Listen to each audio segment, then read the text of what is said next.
الادب ده مش عليا انا بقى يا اخويا، يجيب لك الفلوس اللي انت عايزها وانهب لك الراجل يا تنتحر.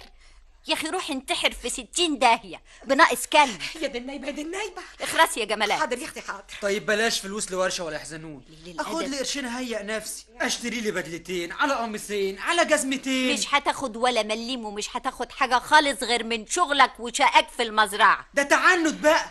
طب ودين النبي ما انا بقيت لكم الليله دي صح، وهعملك المسؤوليه واعمل لك فضيحه بجلاجل هنا. اساليب الاونطه دي ما تنفعش معايا يا شاطر يا رد السجون. دي مش اساليب اونطه، هتعرفي اني بقصد كل كلمه بقولها. طب ومستني ايه؟ قوم يا ضناي، قوم يا روح امك، يلا قوم دور لك على موت.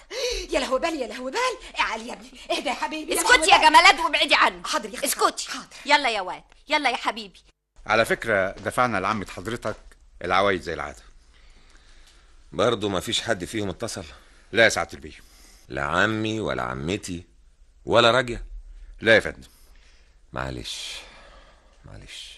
على فكرة أنا سامع إن الآنسة راجية أخت حضرتك عارضة بيت الحلمية للبيع، والظاهر عشان كده أخدت الحجة. هتبيع ميراثها؟ وسامع إنها هتبيعه بسعر رخيص جدا. أكيد اتجننت، ده البيت مستقبله خطير لأنه هيتفتح قصاده شارع 75 متر. ما هي مش عارفة كده. طب تسأل اللي يعرف. وضروري الشاري عارف الحكاية دي وبيستغل عدم معرفتها وعايز يخلص البيعة أوام. أكيد مجنونة. هي مسألة عند شوية. عند على نفسها نهايته. هعمل لها إيه؟ هي حرة.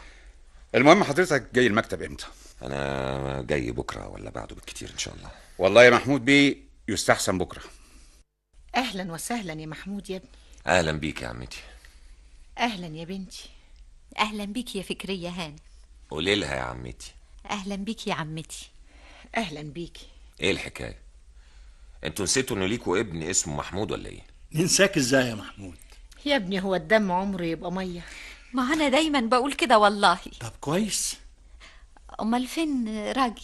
في اوضتها، زمانها جايه حالا. ولا مش عايزة تيجي تقابلنا؟ لا ازاي؟ تلاقيها بتلبس ولا حاجه؟ بتلبس بقالها نص ساعة.